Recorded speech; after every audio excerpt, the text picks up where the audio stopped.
Hi everyone, it's me, Rolling Redneck, here with more Let's Play Dark Cloud 2.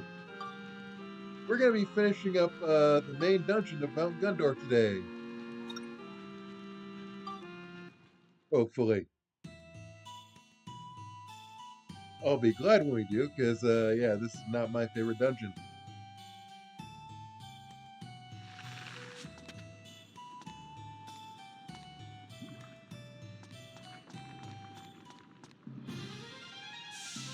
Today, for no particular reason at all, well, there is a particular reason if you have played this game before, I want to talk about unearned redemption arcs.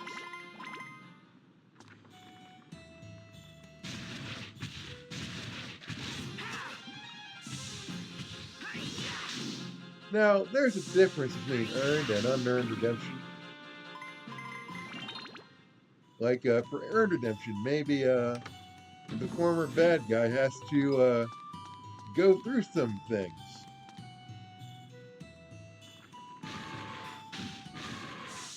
to, get people's, trust that he's not evil anymore. People like, Friend Zuko from Avatar. Yeah, he was good, but he had to earn some people's trust. Even in the comics, after he turned good, not everybody trusted him.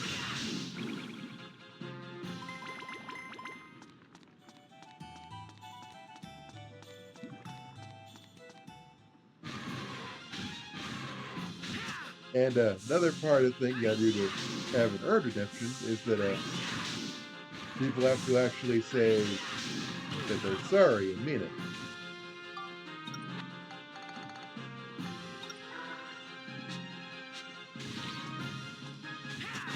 This is why I don't really put Vegeta in the category of having a real redemption arc until Dragon Ball Super, or after the whole Majin Buu thing.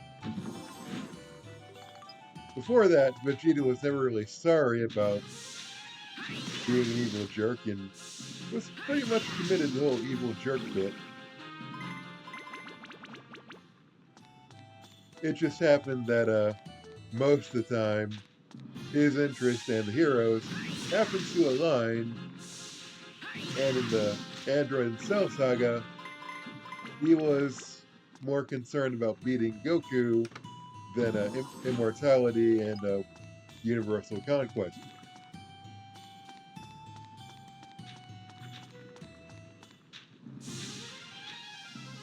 But there is a special type of bad redemption arc writing when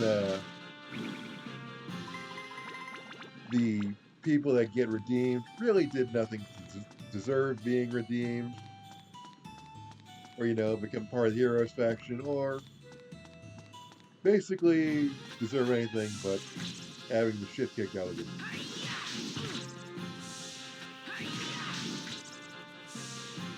Now, I won't reveal who has that distinction in this game, but I will talk about another group of characters. The Diamonds from Steven Universe. Now, if you've watched that show, you probably see where this is going. The Diamonds ran a genocidal colonialist empire, committed multiple genocides, killed sentient beings for being disabled, etc., etc. And then in the end, they somehow get redeemed because, Steven and the power of love and friendship, blah, blah, blah, blah, blah. And the story just expects us to forget that they kind of ran a genocidal colonialist empire. They kind of killed many of their own people for not being the right way. They kind of killed many people for challenging their rule, or even just expressing a differing opinion from the Diamonds.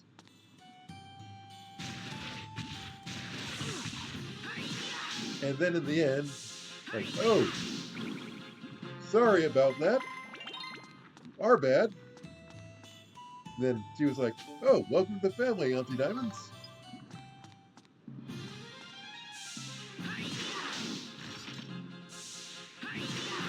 Now, I'm not saying it doesn't reflect reality that sometimes people who do bad things don't get what they deserve, and that sometimes you kind of have to look past a lot of shit to have people in your family.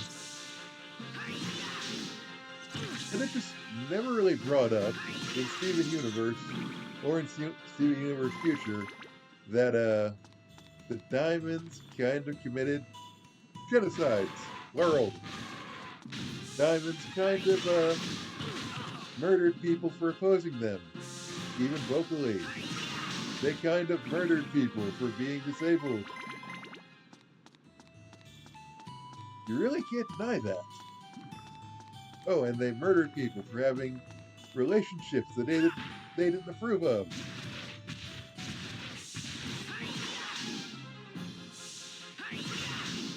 They literally murdered people for interracial relationships. Well, the alien sci-fi analog for interracial relationships. And the story just has everyone overlooking all this. And yes, they do fix one thing that they did wrong. But they never really so much as acknowledge that they did a lot of wrongs that can't be undone, or any acknowledgement that they feel bad about doing those things. They just be less bad so Steve will let them in their life.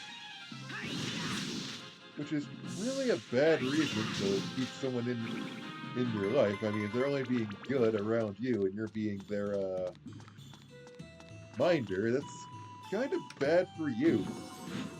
It might be kind of why Steven goes a little bit crazy.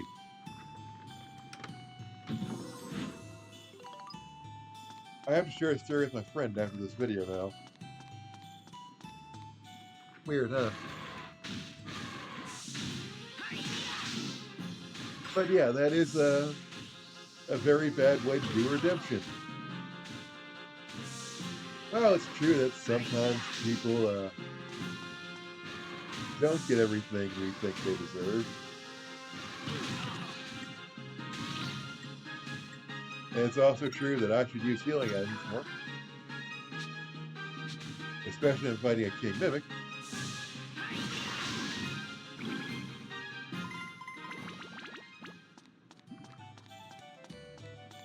It's definitely true that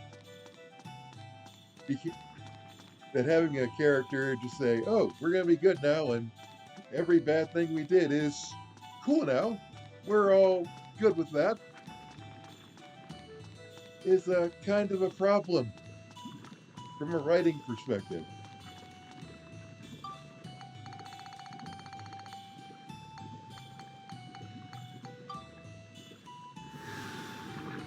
But that's just me.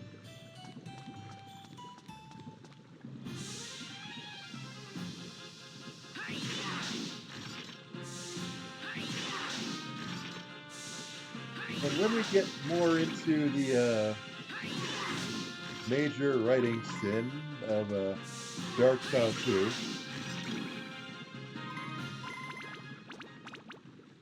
I'll talk more about it, but that just warms you up for what we'll be talking about in a few videos after the litany of cutscenes.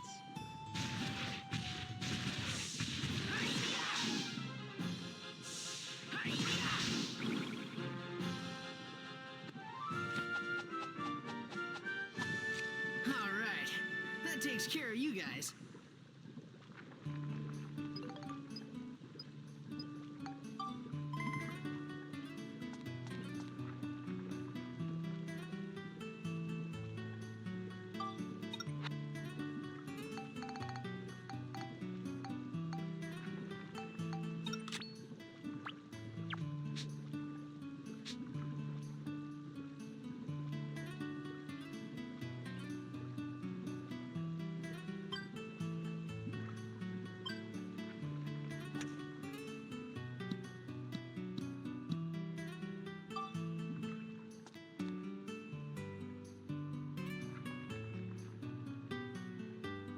Am I sitting here even bothering with this?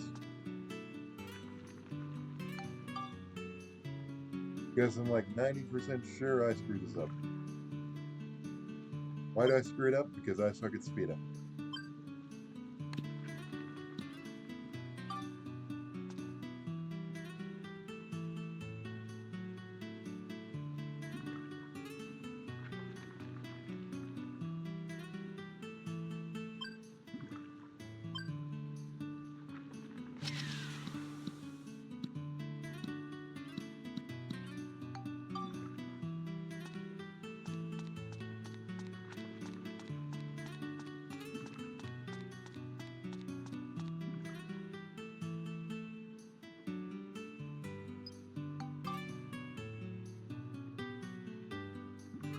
Wait, I think this is one of those that I get right. And I have no idea how. Oh wait, I get it wrong.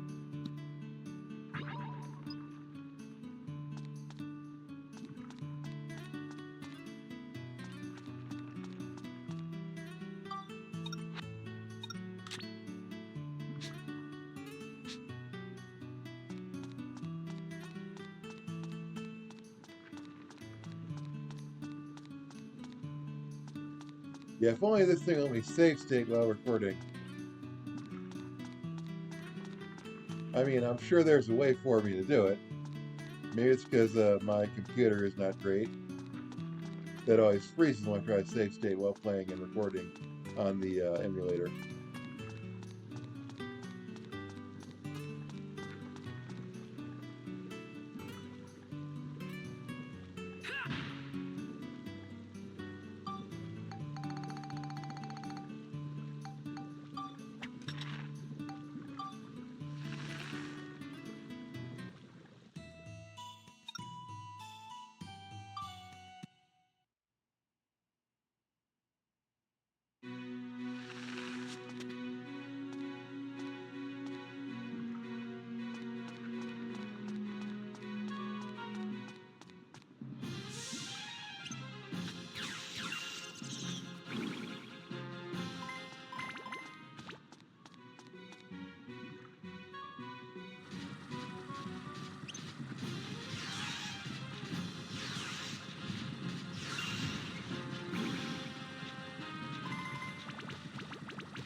So, let's see. What else am I up to?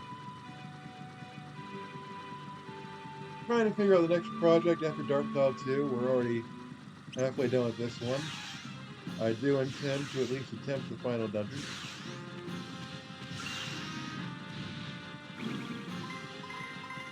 I'm leaning toward a few more Dragon Quest playthroughs in the family-friendly style, as in no swearing. Because I want my nephew to have a few of my Let's Plays that My sister will let him watch.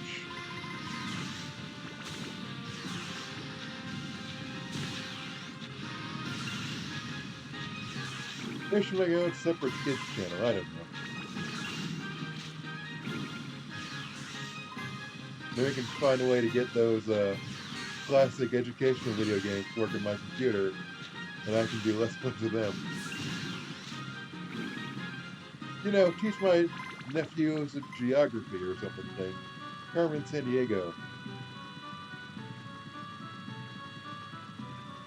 Or a hyper-romanticized version of the Oregon Trail. The Oregon Trail.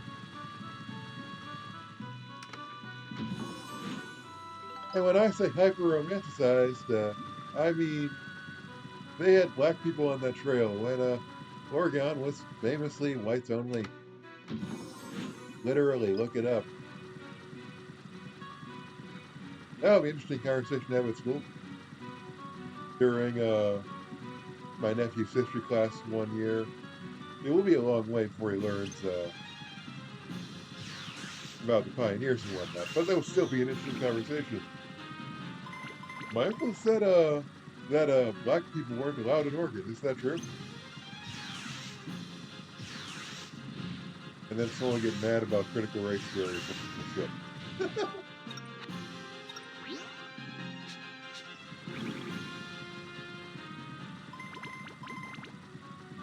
My sister would find it hilarious.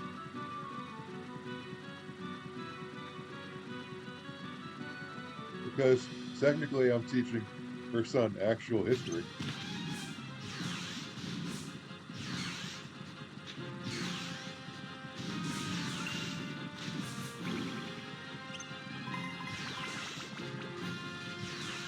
Which is one of the reasons I find the whole Moms for Liberty thing bizarre. I mean, a few years ago, they wanted us to not tear down Confederate monuments because you can't erase history.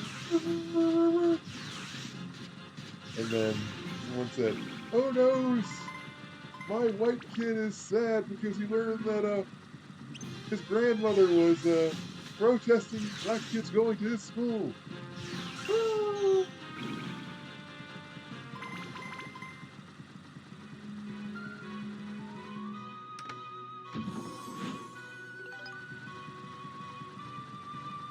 Yeah, somebody needs to get them some pots they'll chill out. Or some heroin they'll stop being a real problem.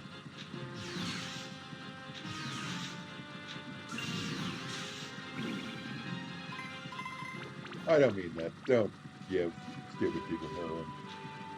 I do not encourage murder.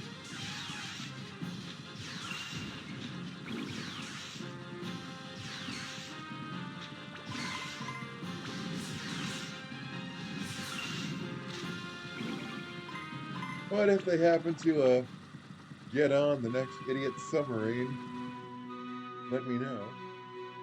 I'd like to watch that.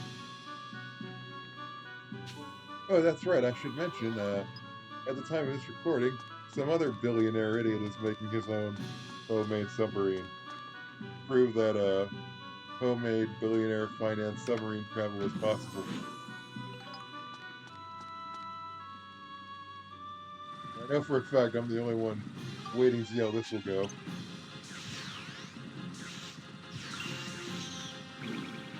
Because, best case scenario, he's gonna die. Worst case scenario, he's going to survive and start his own submarine travel industry, and a bunch of other people will do stupid things and follow up. And then a bunch of stupid people will buy passages on these submarines. And then they'll deregulate them again after, the regulations are put in place. In 5 years, they'll demand deregulation. And a bunch of stupid people will still go on their submarines.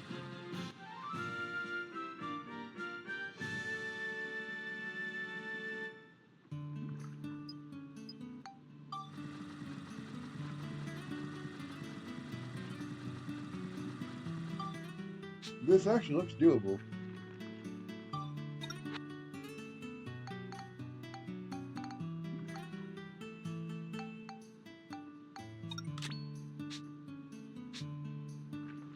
Let's use a turkey because it is a bit more stable in this department. There's a joke there.